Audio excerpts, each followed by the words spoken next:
questo territorio è stato un territorio capace di valorizzare la sua cultura e valorizzare anche il suo patrimonio territoriale.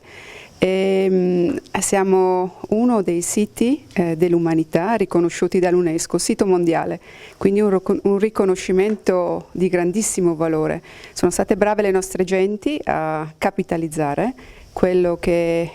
anche gli ABI sono riusciti a fare, perché si tratta di un deposito continuo di culture, e il frutto della nostra cultura, della nostra capacità di coltivare questo territorio ci ha portato oggi ad avere una ricchezza che possiamo offrire al mondo, sia quando vengono a visitarci, sia quando poi degustano i nostri prodotti e il nostro vino.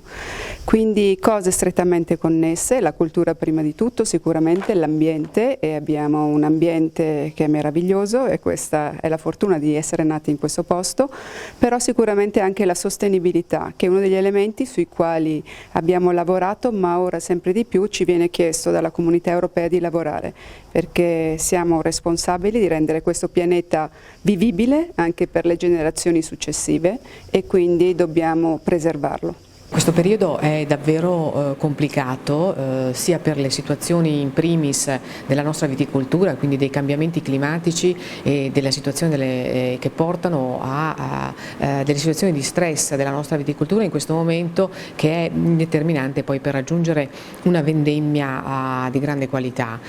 Di conseguenza tutti gli aspetti poi legati anche ai mercati e alle situazioni internazionali è chiaro che stanno subendo un momento di stasi che potrebbe essere problematica. Noi siamo fiduciosi che il futuro dove questa comunità e questo consorzio ha sempre saputo superare momenti difficili, che ci possano sicuramente essere maggiore coesione e maggiore capacità per prendere decisioni che ci possano traghettare verso il futuro.